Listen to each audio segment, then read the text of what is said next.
أعوذ بالله من الشيطان الرجيم بسم الله الرحمن الرحيم الحمد لله رب العالمين الصلاة والسلام على أشرف الأنبياء والمرسلين وعلى آله وأصحابه أجمعين أما بعد السلام عليكم ورحمة الله تعالى وبركاته.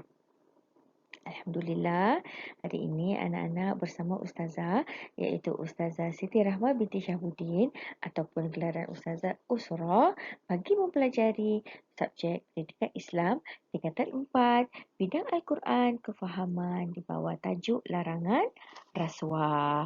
Larangan rasuah ni anak-anak diambil daripada surah Al-Baqarah ayat 188. Anak-anak boleh juga merujuk buku teks muka surat 25 bagi melihat tajuk ini secara lengkap ya. Baiklah.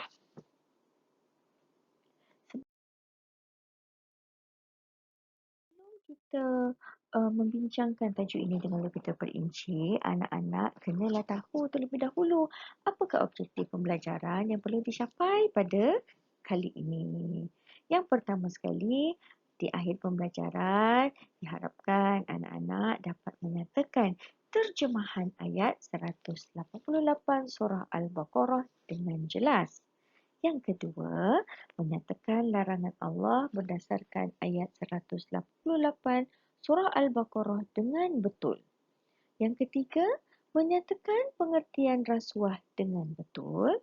Keempat, menjelaskan 4 bentuk kesalahan rasuah dengan baik. 5. Meramalkan kesan perbuatan rasuah dengan jelas. Dan yang keenam, menghuraikan pengajaran ayat 188 surah Al-Baqarah dengan terperinci.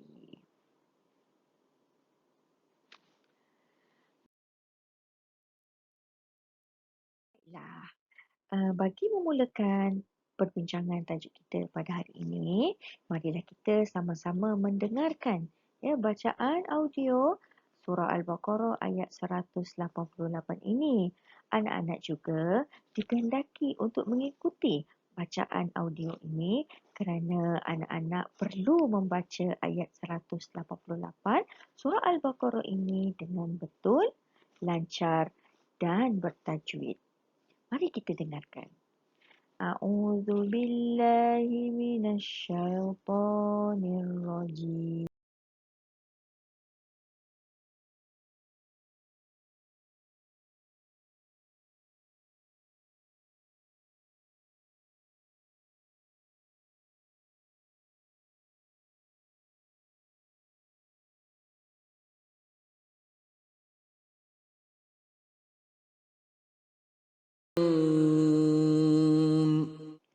Sadaqallahul azim. ولا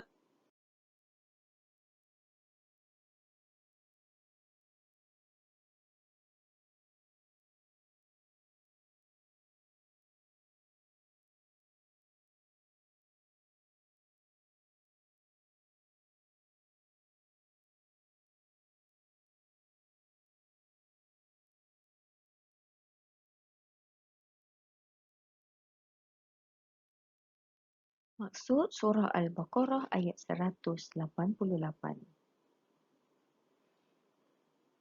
Dan janganlah kamu makan atau mengambil harta orang lain antara kamu dengan jalan yang salah. Dan jangan pula kamu memberikan rasuah kepada para hakim kerana hendak memakan atau mengambil sebahagian daripada harta manusia dengan dosa sedangkan kamu mengetahui salahnya. Jadi, dalam maksud surah Al-Baqarah ayat 188 ini anak-anak sebenarnya telah jelas kepada kita telah jelas kepada kita larangan pertama Allah Subhanahu Wa Taala ialah janganlah kamu memakan atau mengambil harta orang lain.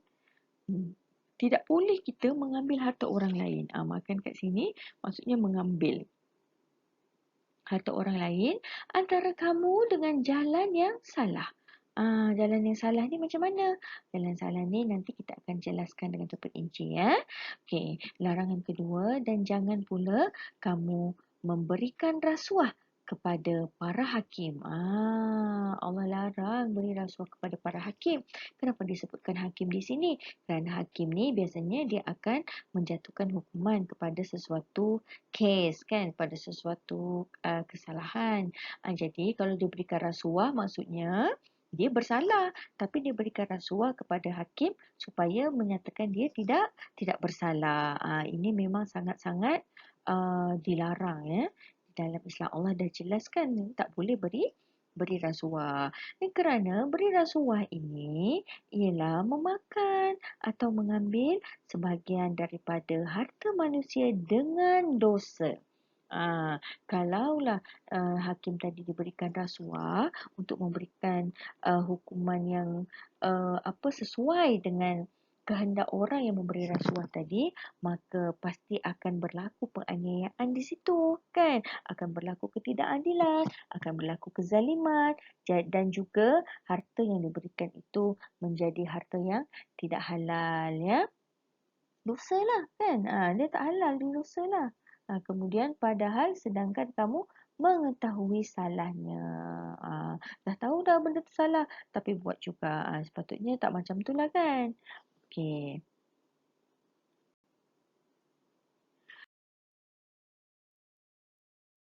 Larangan Allah Subhanahu Wa Taala berdasarkan ayat 188 surah Al-Baqarah ini. Okay. Allah melarang manusia mengambil harta orang lain dengan cara berikut. Yang jalan salah tadi Ustazah cakap tadi kan. So macam mana jalan salah tu apa dia? Yang pertama, rasuah. Kan jelas dekat dalam ayat 188 surah Al-Baqarah tadi tidak boleh memberikan rasuah.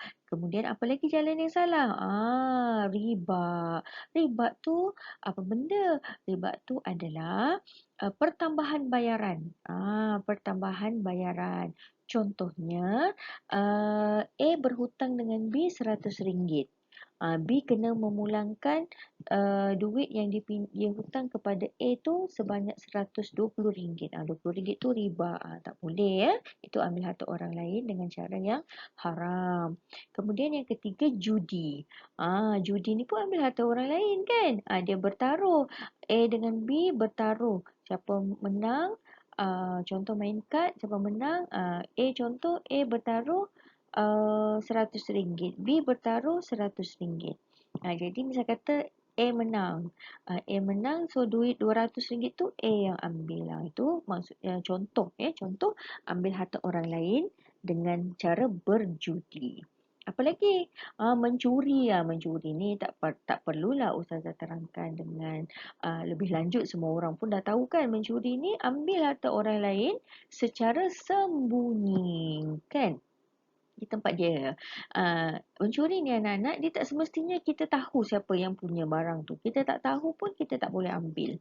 Ya, siapa ambil tu dinamakan mencuri. Tak boleh lah. Sama juga merompak. Merompak ni apa beza dengan mencuri? Kalau mencuri ni mengambil hak orang lain secara sembunyi. Kalau merompak ni mengambil hak orang lain secara kekerasan. Ini termasuklah juga meragut. Ya, meragut masuk dalam merompak. Kemudian menipu, menggunakan trik, kan, menipu untuk mengambil harta orang lain, itu tak boleh, haram ya. Dan yang terakhir, salah guna kuasa. Contohlah, dia ni ada kuasa, contoh kuasa dia uh, ketua, kan, dia ketua CEO dalam syarikat. CEO dalam syarikat. Jadi dia menggunakan kuasa dia tu, siapa yang nak kekal bekerja di situ, maka perlulah berbuat sesuatu, memberikan hadiah kepada dia, kan, tu cara mengambil harta orang lain dengan cara menyalahgunakan kuasa yang ada pada dia. Haram juga, tak boleh. Okey, seterusnya.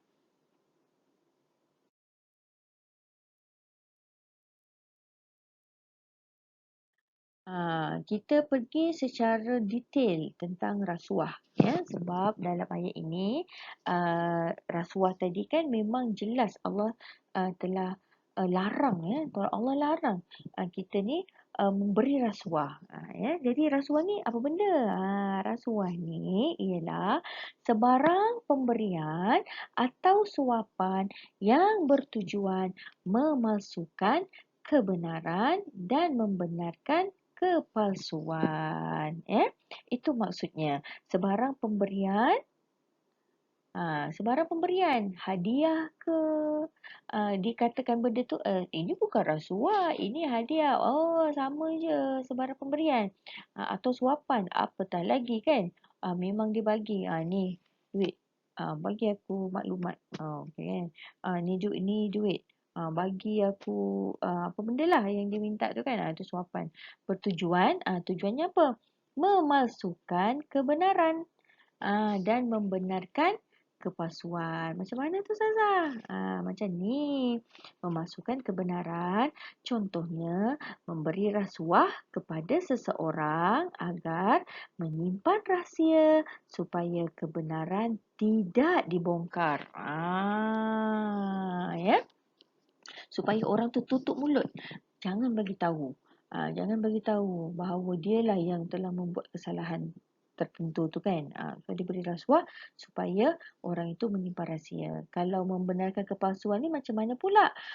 Dia beri rasuah untuk meluluskan tender sehingga menutup peluang orang yang layak. Maksudnya kat sini sebenarnya sepatutnya tender ni kan dia berdasarkan dia ada prosedur dia yang tertentu. Siapa yang bagi sebuah harga paling rendah, dia mempunyai rekod perkhidmatan yang baik, maka mereka inilah orang yang layak menerima tender. Tapi ni dia baru je buat syarikat sebab dia nak ni dia tak bersaing secara sihat. Dia pergi jumpa pengarah syarikat tu, dia kata bagilah saya tender ni, saya kalau tuan tolong saya hadiahkanlah apalah laptop ke kan, belikan gelang emas ke, benda tu semua adalah rasuah untuk membenarkan kepalsuan. Okey, faham ya anak-anak? Okey, seterusnya.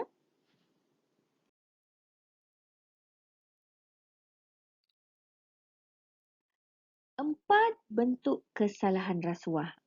Untuk lebih terperinci dan lebih jelas lagi apa benda ya kesalahan-kesalahan rasuah ni. Meminta atau menerima rasuah. Meminta atau menerima rasuah ni maksudnya dia yang cakap. Meminta ni contoh pengarah syarikat tu yang cakap dengan orang tu. Saya ni kalau saya bagi awak tender ni apa yang saya dapat? Dia minta something daripada orang tu. Itu tak boleh, haram. Ya. Ataupun dia tak minta tapi dia terima je. Orang tu bagi dia contohnya laptop kan, laptop gaming tu harga 7,000 kan yang paling bagus kan. Supaya dia luluskan tender tadi. Dia tak minta tapi diterima.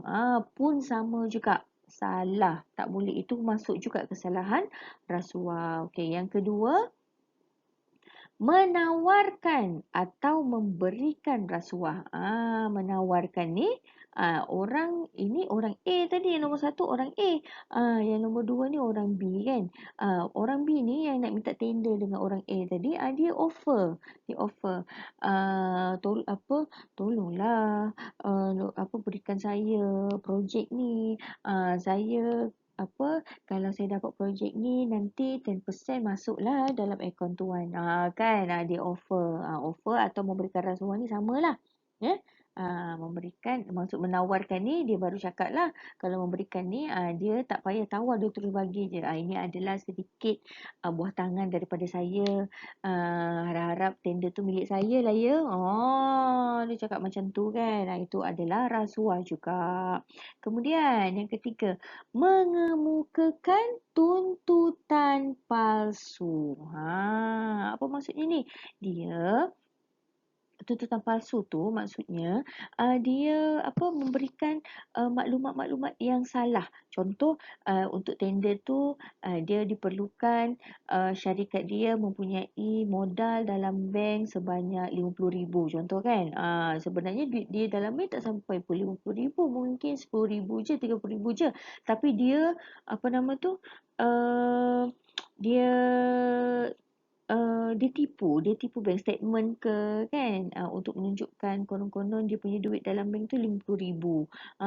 Dan sehingga dia layak pula mendapat apa, dia berjaya pula mendapat tender tu, padahal yang apa yang diberikan tu adalah tak betul, salah, fakta tu salah. Ini juga hati-hati ya, ini juga merupakan kesalahan rasuah. Okey, yang keempat, menyalahgunakan kedudukan atau jawatan untuk kepentingan tertentu.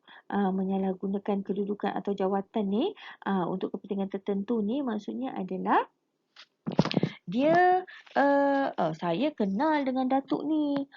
Kalau tak bagi saya memang susahlah nanti syarikat encik ni. Dia cakap macam tu kan. Dia macam ada ubut-ubut sikit lah kan.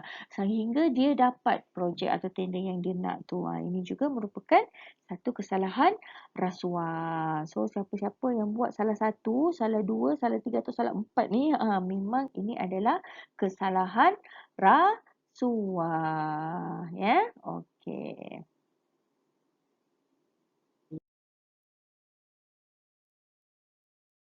Kesan perbuatan rasuah.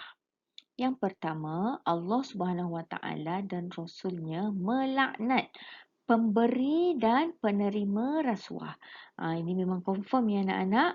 Allah Subhanahu Wa Taala dan Rasulnya akan melaknat pemberi dan penerima rasuah.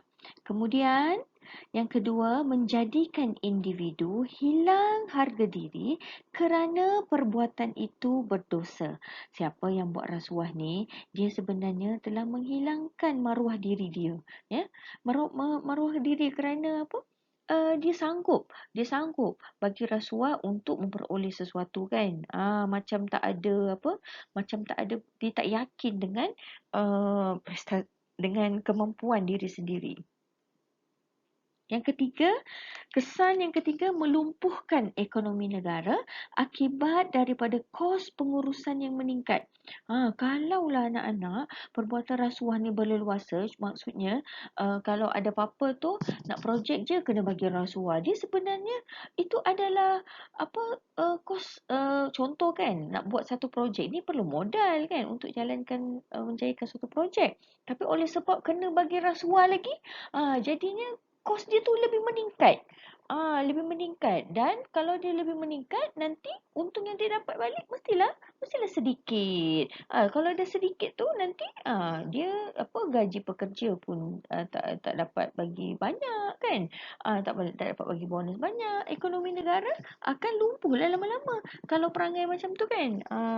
Kos pengurusan meningkat kalau orang buat rasuah ni. Tapi kalau tak buat rasuah, dia akan dapat satu projek ataupun benda tu berdasarkan kemampuan dia, berdasarkan rekod perkhidmatan yang dia berikan. Barulah dapat bersaing secara sihat. Kesan yang keempat, meningkatkan kes jenayah dalam masyarakat kerana sifat mementingkan diri sendiri. Ini yang lagi kita takut ya anak-anak. Orang yang apa, rasuah ni dia akan menyebabkan peningkatan kes jenayah. Iyalah, rasuah itu sendiri pun dah jenayah kan. Lepas tu nanti kalau daripada rasuah tu boleh menyebabkan jenayah-jenayah yang lain. Contohnya orang yang terpaksa memberi rasuah ni, mungkin dia boleh jadi mencuri kan, dia boleh jadi merompak.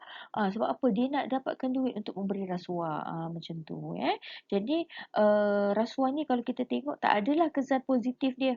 Memang tak ada. Kalau harta yang diterima tu pun nampak je dapat harta, tapi sebenarnya harta tu adalah harta yang haram kan. Tak nak. Okey. So tadi Ustazah dah kata kesan yang pertama adalah pemberi dan penerima rasuah akan dilaknat oleh Allah Subhanahu Wa Taala. Apakah dalilnya? Dalilnya ialah Abu Hurairah radhiyallahu anhu dan Abdullah bin Umar radhiyallahu anhu meriwayatkan bahawa Rasulullah sallallahu alaihi wasallam bersabda, la'ana Rasulullah sallallahu alaihi wasallam ar-rashi wal murtashi. Hadis ini diriwayatkan oleh At-Tirmizi, Abu Daud dan Ibnu Majah.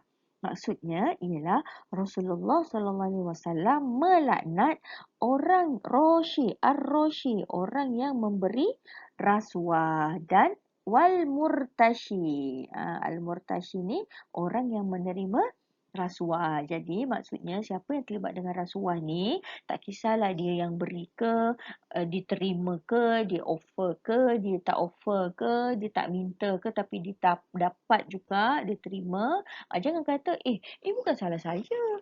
Kayak Al-Murtashi ni kan, ini bukan salah saya, bukan saya minta. Dia je nak bagi. Yang awak terima tu kenapa? Itu pun dah menjadi satu kesalahan rasuah dan Allah laknat. Ya, kalau Rasulullah SAW laknat, mestilah disebabkan oleh Allah SWT melaknat perbuatan tersebut. Okey, faham ya anak-anak?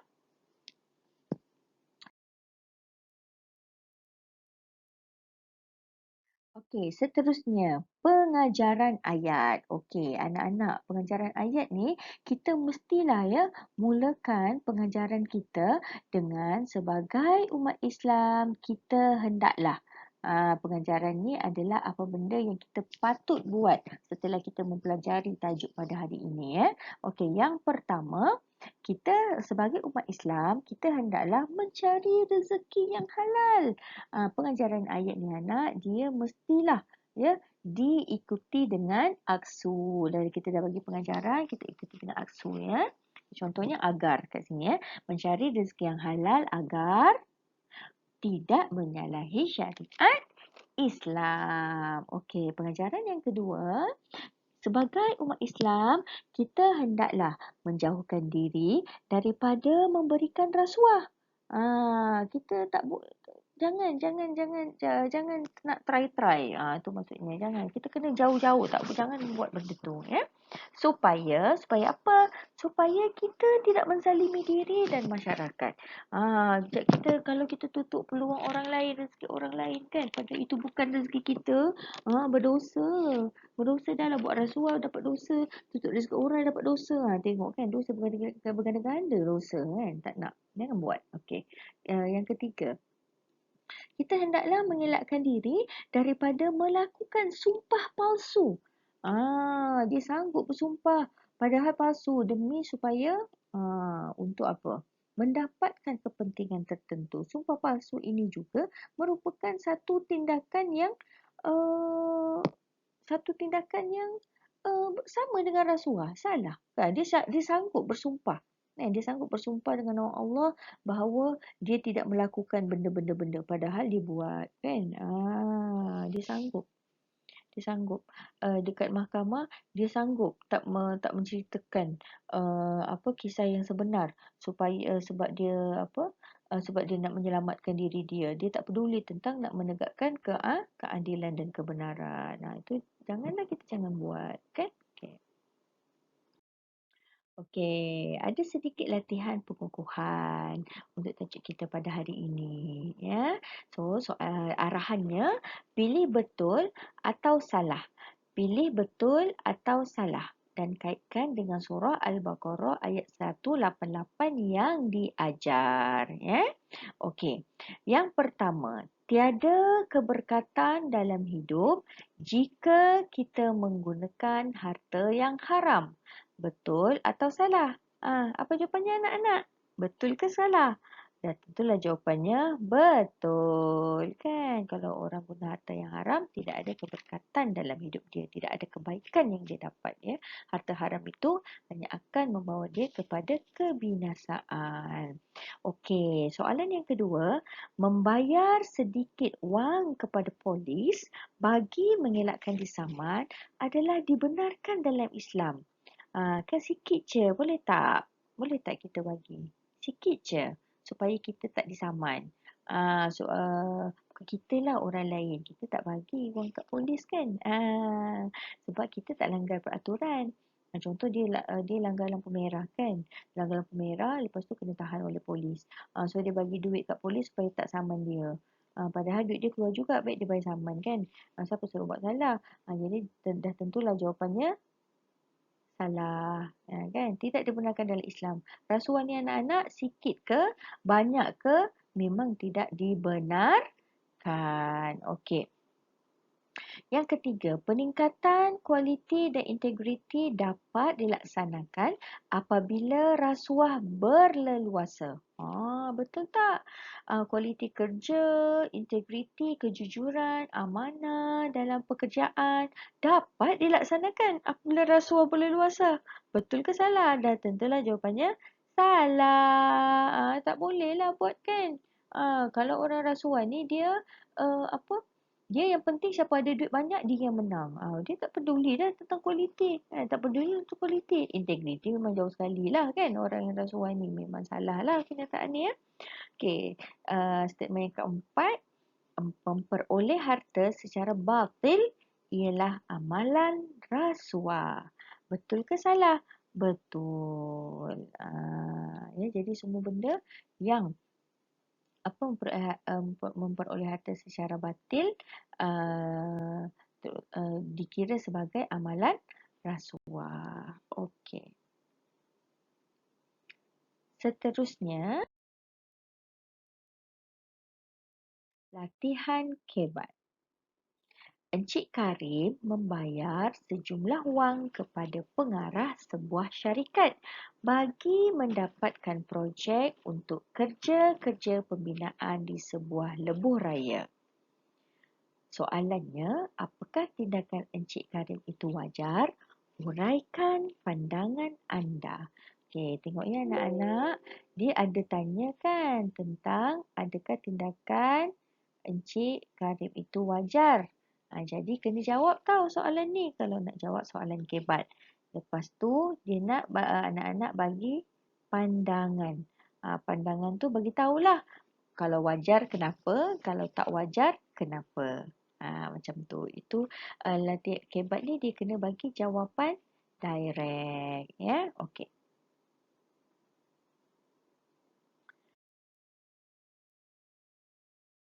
Okey, jawapannya. Okey, biasanya kebat ni dia akan offer 4 markah. 4 markah tu kena bagi isi.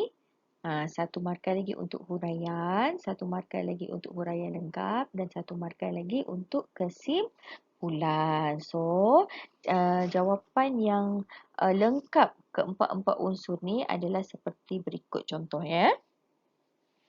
Tindakan Encik Karim tidak wajar. Dia tanya tadi kan wajar atau tak. Jadi kena jawab ya. Tidak wajar. Dan hukumnya adalah haram. Ini merupakan isi untuk jawapannya.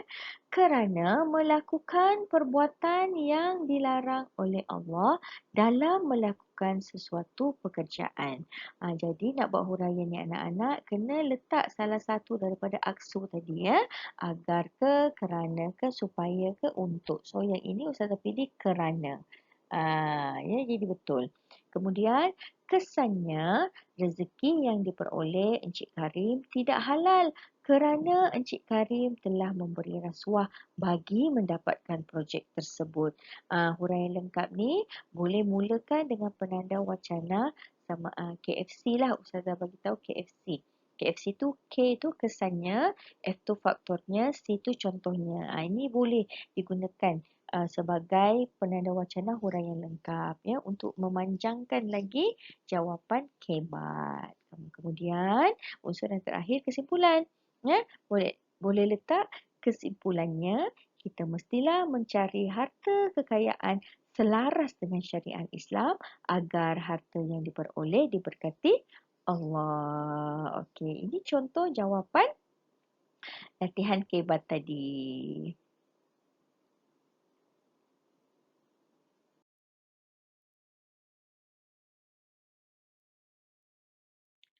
Maka berakhirlah perbincangan tajuk larangan rasuah kita pada hari ini. Ustazah doakan agar anak-anak dapat mengamalkan ya.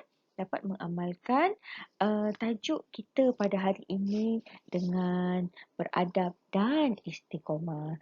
Sekian daripada Ustazah. Wabillahi taufiq wal hidayah. Wassalamualaikum warahmatullahi taala wabarakatuh.